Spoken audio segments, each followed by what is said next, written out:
নতুন একটা এপিসোডে সবাইকে ওয়েলকাম। আজ আমি আপনাদেরকে তৈরি করে দেখাবো নোফেল বেবি সুইট মিষ্টি রেসিপি। এটা 100% অথেন্টিক এবং পারফেক্ট একটা রেসিপি। তো কথা না বাড়িয়ে মূল রেসিপিতে চলে আসি। একটা হাঁড়ি নিয়েছি, এখানে চিনি 1 কাপ নিয়েছি। তো 1 কাপ চিনির জন্য এখানে আমি 1.5 কাপ পানি দেব আর একটু নাড়াচাড়া করে নেব। আর এখানে আমি 2টা এলাচ দিয়েছি সুন্দর একটা ফ্লেভারের জন্য। তো এটা আমি নাড়াচাড়া করে জাস্ট একটা বলক তুলে নেব আর এটা এক সাইডে রেখে দেব। তো পরবর্তী স্টেপে আসি।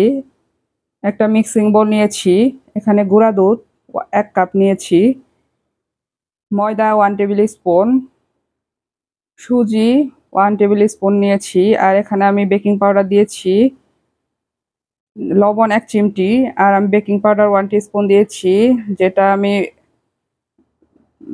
দিতে ভুলে গিয়েছিলাম বাট এটা আমি পরে দিয়েছি। ঘি 1 টেবিল স্পুন দিয়েছি। এখন সবকিছু ভালো করে নাড়াচাড়া করে মিক্স করে নেব। আর এখানে আমি গরুর দুধ দেব 1/3 কাপ।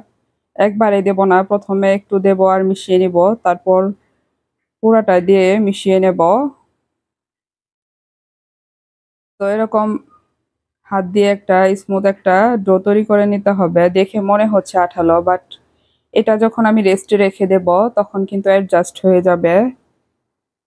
তো এটা আমি ঢাকনা দিয়ে ঢেকে আধা ঘন্টার জন্য রেখে দিব। ফিরে এলাম আধা ঘন্টা পর।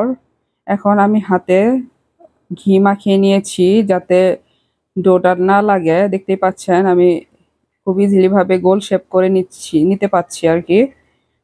তো আমি এরকম করে সবগুলোই গোল শেপ করে নেব। তৈরি মাঝে আমার গোল শেপ করে নেওয়া হয়ে গিয়েছে। এখন চুলায় একটা কড়াই বসিয়ে দিয়েছি, এখানে আমি পর্যাপ্ত পরিমাণ তেল দেব। তো এখানে আমি প্রায় 3 কাপের মতো তেল দিয়েছি।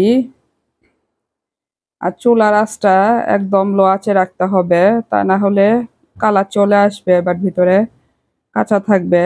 তো আমি সবগুলো মিষ্টি দিয়ে দেব, ভালো করে ভেজে নেব। তো আমার ভিডিওটি যদি ভালো লেগে থাকে প্লিজ আমার পেজটা লাইক দেবেন। আর যারা ইউটিউব চ্যানেল থেকে দেখছেন প্লিজ প্লিজ প্লিজ আমার চ্যানেলটি সাবস্ক্রাইব করে দেবেন। আর পাশে থাকা বেল বাটনটিতেও একটা ক্লিক করে দেবেন। আর যারা আমার চ্যানেলটি সাবস্ক্রাইব করে দিয়েছেন তাদেরকে অসংখ্য ধন্যবাদ। তো আমি 3টা কালার করে নেব। তো প্রথম আমি সাদা কালার করে নেব, তার জন্য কিছু মিষ্টি উঠিয়ে রাখছি। তো তারপর হালকা ব্রাউন করে ভেজে নেব। ভেজে নেওয়া হয়ে গেলে তুলে নেব। আর সর্বশেষ যে মিষ্টিটা থাকবে সেটা আমি একটু বেশি ডিপ কালার করে নেব। তো আমার ডিপ কালার করে নেওয়া হয়ে গিয়েছে, এখন উঠিয়ে নিচ্ছি। তো এরই মাঝে আমার সবগুলো মিষ্টি ভাজা হয়ে গিয়েছে। তো এখন যে শিরাটা তৈরি করে রেখেছিলাম সেটাতে ঢেলে দিচ্ছি। আর এটা নাড়াচাড়া করে আমি 10 মিনিটের মতো রান্না করে নেব লো আছে। তো ফিরে এলাম 10 মিনিট পর। দেখতেই পাচ্ছেন মিষ্টিগুলো কতটা পারফেক্ট হয়েছে, দেখতেই পাচ্ছেন। তো এখন একটা বাটিতে সার্ভ করে নিয়েছি। দেখে নিশ্চয়ই বুঝতে পেরেছেন যে কতটা লোভনীয় আর পারফেক্ট হয়েছে। তো আমার এই রেসিপিটা কিন্তু একদম নো ফেল রেসিপি। তো আমি অনেকবার বানিয়েছি, আল্লাহর রহমতে কখনো ফেল করিনি। আপনারাও চাইলে আমার এই রেসিপি ফলো করে ট্রাই করে দেখতে পারবেন যে আপনাদেরটাও এরকম পারফেক্ট হবে। তো একটা মিষ্টি আপনাদেরকে উঠিয়ে দেখাচ্ছি, দেখতে পাচ্ছেন ভিতরটা একদম রসে ভরা আর একদম পারফেক্ট হয়েছে। দেখতেই পাচ্ছেন সফট হয়েছে কতটা। তো আমার সাথে যারা তখন ভিডিওটি দেখেছেন সবাইকে অসংখ্য ধন্যবাদ। ভালো থাকবেন সবাই।